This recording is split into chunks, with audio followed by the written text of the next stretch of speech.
All right, my dudes, welcome back to another Movie Monday. So I am super stoked because it's been a while since I've treated myself. And the other day I was like, you know what? I really want to see this movie that I saw way back in like high school because I'm a big Carpenter fan. Um, and I didn't want to have to like illegally stream it, so I purchased it. Anyways, today we're going to be talking about In the Mouth of Madness. So I remember hearing about this movie way back when. It was when I basically saw Jacob's Ladder. And I don't know if you guys were the same as me, but I would see a movie and be like, go on the internet, like, what other movies are trippy like that or scary like that? And I remember In the Mouth of Madness came up, and our old ghetto video store did have it. But for some reason, I kept trying to like remember back to it, and I couldn't. I who knows? I must have been, I don't know. I don't even want to say doing homework. I didn't do that. Go to school, kids. Anyways, you know what I mean? So I was like, you know what? I'm going to get this DVD and I'm going to rewatch it. And I know it's, you know, it's always been like had such high praise. Anyways, guys, In the Mouth of Madness by John Carpenter is so good. So good. If you guys haven't seen this movie yet, it is such a trip. And the makeup is so good. I didn't realize it was Greg Nicotero and Howard Berger who worked on it. You could definitely see it in, you know, the types of effects they used. Like some of these demons' faces, you're just like, oh my God. There's like this one moment where like this cop pops up and you're just like, ah! Anyways, okay. So the story, the premise is this guy who sells insurance, and he's basically number one at what's that word? Like he's really good at detecting fraud, right? So he basically gets called up and they're like, look, there's this writer, Kane Sutter, or a Sutter Kane. Anyways, there's this writer who's gone missing. His book is worth billions, blah, blah, blah. Can you find him? So obviously his people are like, look, you're the best at finding hoaxes. Can you see if this dude's actually missing or like what's going on? Anyways, let's be real. I watched this. I was like, there's so many like feelings of it being almost like a Lynch style movie in the sense that you're like, what's happening? Where's this story going? It does have that typical, like, is this, you know, is this like, is it fiction? Is it not? Like, it really plays on that whole concept because apparently these books that the guy was writing was making people mad. And like you keep seeing things breaking out in the streets. Kind of reminds me of the novel Hater, if you guys ever read that. I like horror fiction. Anyways.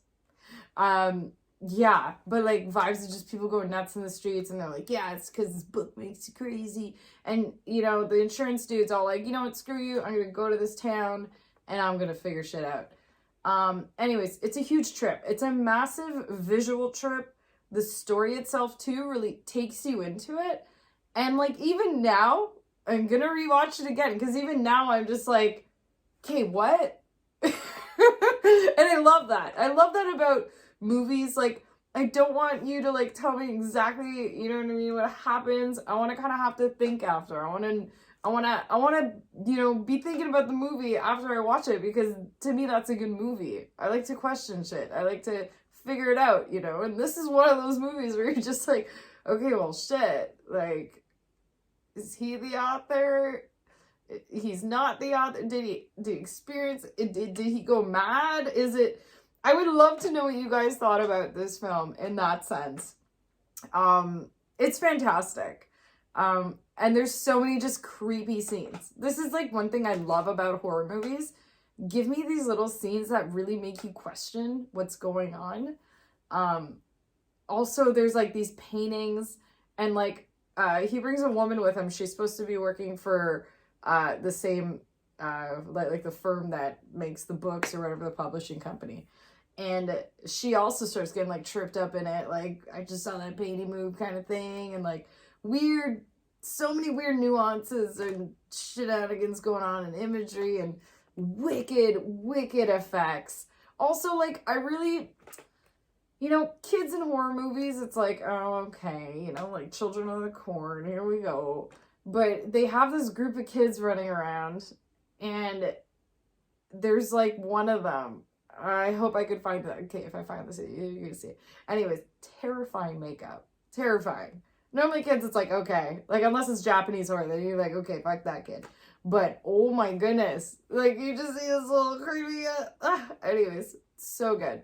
Let me know what you guys think of this Carpenter classic. Again, In the Mouth of Madness. What was it made? I don't even know.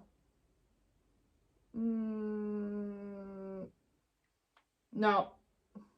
I don't know. I'll probably write it in the title or something, because I can't seem to find it on this box. That's okay. It happens.